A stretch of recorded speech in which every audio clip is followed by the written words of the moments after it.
Recent developments suggest Cathy Engelbert's position as WNBA commissioner faces serious jeopardy. Nafisa Collier recently made significant public statements criticizing league administration, though no penalties have been announced for her remarks. The situation appears increasingly problematic for Engelbert's future with the organization. The core controversy centers on Engelbert's handling of officiating problems and her response to player treatment issues. These concerns have existed throughout the season, with critics pointing to systematic failures in addressing on-court violence and inadequate protective measures for athletes. The commissioner has been compared to notorious figures due to her alleged tolerance for chaos and conflict within the competition. Caitlin commented under this with #noticing. So, this is letting me know that Caitlin Clark is watching this. Now, for those people saying that we don't know if Caitlin really did that, so here's what I'm about to do. I'm about to go to Instagram. Sports Business Journal published a bombshell report indicating Engelbert will probably depart following collective bargaining agreement discussions. Multiple anonymous sources revealed that her exit stems from relationship difficulties rather than business performance. The article states plainly that connections matter tremendously in this role, and Engelbert lacks the interpersonal skills necessary for success. According to insider accounts, Engelbert struggles with relationship cultivation, which presents fundamental challenges when working with franchises and athletes. One source described her as exceptionally intelligent regarding business strategy, and she deserves recognition for financial achievements. However, commissioners must possess charisma and personal connection abilities that touch everyone within the organization. And let's see here. Everybody Shady McCoy. And everybody's talking about this, bruh. Everybody is talking about this here. All the celebs, everybody. Somebody say LOL. CC different. That commissioner needs gummies. Haha. Feces airing out. Unrivaled.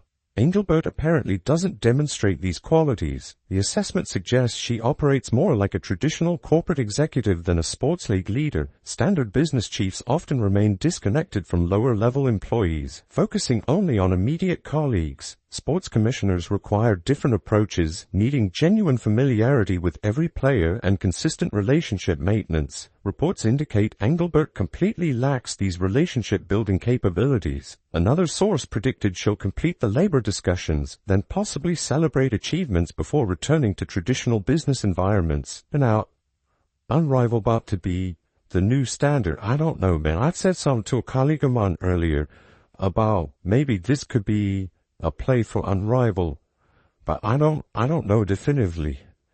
And I'm looking, when did they post these guys? I'm not gonna read all these damn comments. WNBA representatives issued statements calling these reports completely inaccurate. Engelbert herself remained unavailable for responses, which raises additional questions about transparency and communication. Collier's public criticism may have accelerated existing problems. She represents significant influence within basketball circles, particularly through University of Connecticut connections. This network holds substantial power throughout women's basketball, and losing their backing could prove fatal for any commissioner's tenure. Collier maintains strong ties to this influential group, making her opinions particularly damaging. Sources clarify that Engelbert's departure isn't happening immediately, and she might choose resignation over termination. Any potential move appears unconnected to current collective bargaining tensions with the players' union. Nevertheless, chronic mistrust has existed between Engelbert and her constituents since a controversial September 2024 television appearance on CNBC. During that interview, she failed to condemn hateful social media attacks directed at players, instead emphasizing rivalry popularity. She eventually apologized to the Players Association, but damage persisted. I mean, everybody's talking about this. And I told y'all, look, Asia Wilson just said something about it. Asia Wilson was told Kay Barnes that she hadn't had a chance to listen to Nafisa comments yet, but then put just knowing fee and what she believes in, what she stands for. I'm pretty sure she's going to stand 10 toes down on that. So, additional sources reiterate that Engelbert simply isn't oriented toward people-focused leadership. This characteristic existed before recent labor negotiations, representing an ongoing weakness rather than a new development. Engelbert previously advocated for increased rivalries and dramatic storylines, particularly during the heightened attention surrounding Angel Reese and Caitlin Clark. Many observers believe this philosophy contributed to excessive physical treatment certain players endured, particularly Clark. Speculation suggests Engelbert's public statements essentially encouraged aggressive behavior towards specific athletes. The violence extended beyond just Clark to other Indiana Fever players. Aliyah Boston experienced multiple physical incidents from various opponents throughout the season. The league increasingly resembles mixed martial arts competition rather than traditional basketball, with insufficient protective measures for athlete safety and well-being. During Engelbert's leadership, the WNBA secured an 11-year broadcasting agreement valued at $2.2 billion. This deal remains the primary achievement cited by her supporters. Is tonight gay? I will attend a few other WNBA games. Yes, I will lift my boycott, and I will travel possibly to Phoenix and Indy to a game. Yes, you heard me correctly. Phoenix and Indy to a game. Yes, I will. So I just wanted to tell you guys that if they pull it off tonight, you can count on your boy JTL to be in the building live. Additionally, a USA Network contract was announced for upcoming seasons, covering regular games and playoff contests. Financial terms weren't disclosed for the secondary agreement, though it represents expanded media presence starting in 2026. However, Collier's criticism overshadowed this positive announcement, highlighting the timing problems surrounding Engelbert's tenure. The promotional materials for the USA Network deal prominently feature Clark, acknowledging her role in generating unprecedented attention and commercial opportunities. This massive publicity surge created ideal conditions for negotiations, yet questions persist about management decisions. So first of all, I'd like to congratulate the Mercury for advancing to the finals. I want to be clear, this conversation is not about winning or losing. It's about something much bigger. The real threat to our league isn't money. It isn't ratings, or even missed calls, or even physical play. It's the lack of accountability from the league office.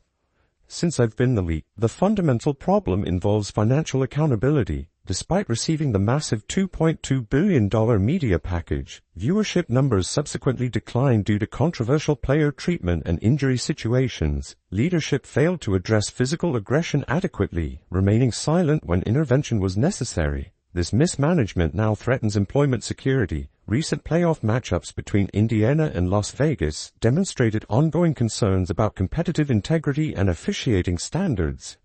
It's the lack of accountability from the league office.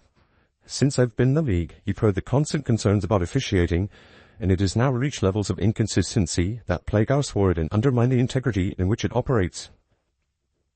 Whether the league cares about the health of the players is one thing, but to also not care about the product we put on the floor is truly self-sabotage.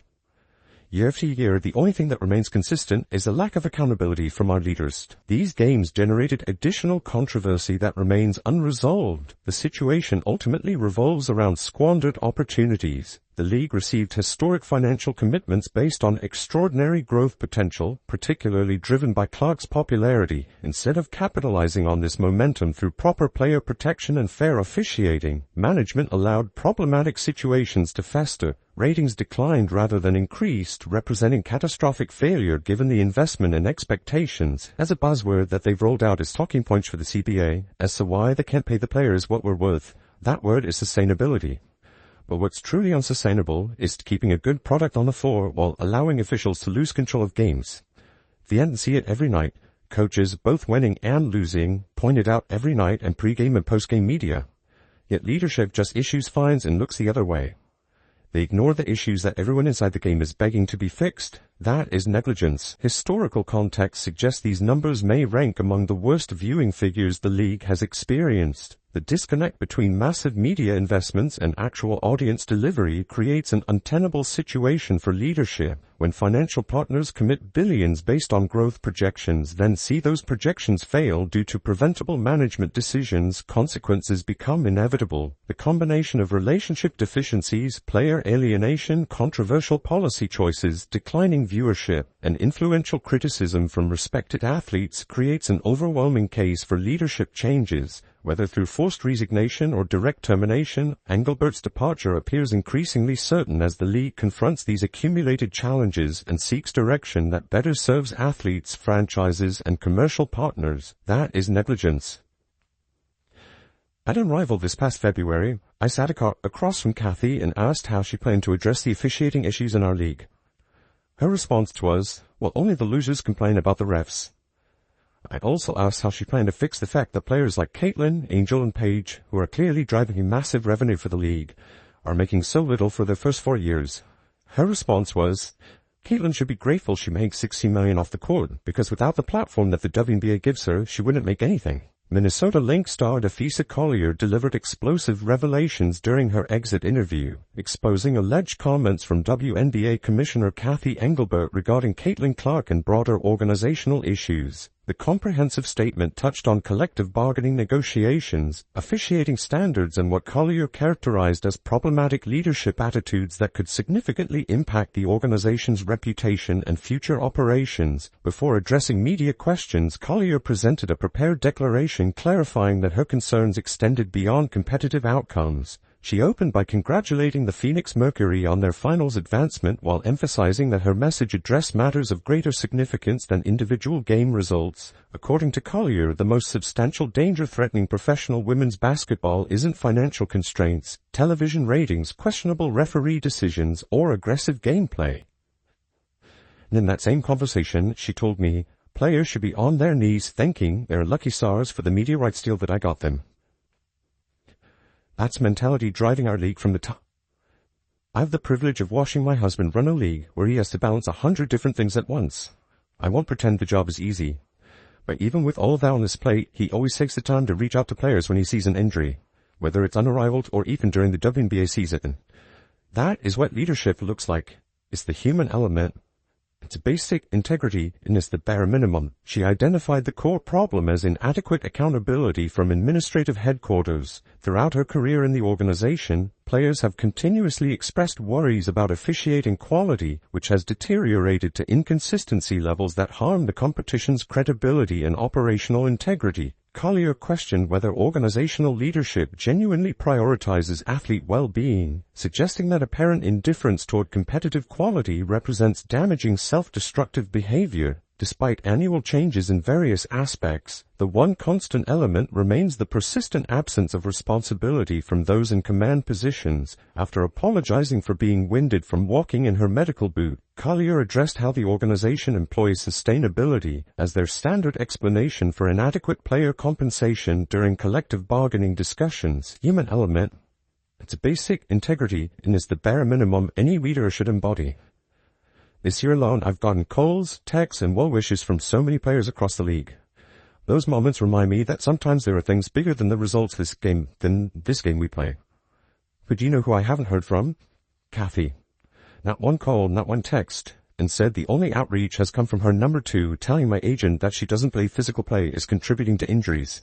However, she argued that true unsustainability lies in attempting to maintain quality competition while permitting officials to consistently lose game control. Spectators witness these problems nightly, and coaches from victorious and defeated teams regularly highlight these concerns during pre-game and post-game media sessions. Yet administrative response consists merely of issuing monetary penalties while ignoring the fundamental issues that everyone within the sport desperately wants resolved. Collier labeled this approach as negligent behavior. Recounting a February conversation at the Unrivaled basketball event, Collier described sitting opposite Commissioner Engelbert and inquiring about strategies for addressing officiating difficulties. The commissioner's alleged response dismissed these concerns, stating that only losing teams complained about referees. When Collier questioned compensation inadequacies for revenue-generating players like Caitlin Clark, Angel Reese, and Paige Bueckers during their initial contract periods, Engelbert purportedly responded that Clark should feel fortunate earning $16 million through external endorsements, claiming that without the platform provided by the professional organization, such earnings would be impossible. During that identical discussion, the commissioner allegedly instructed players they should be extremely grateful, specifically stating they should be on their knees thanking their lucky stars for the media rights agreement she negotiated. Collier characterized this attitude as emblematic of the mindset directing the organization from its highest administrative level, drawing comparisons to her husband's experience managing another basketball organization. Collier acknowledged the complexity of executive leadership, while highlighting that exceptional leaders maintain personal connections with athletes.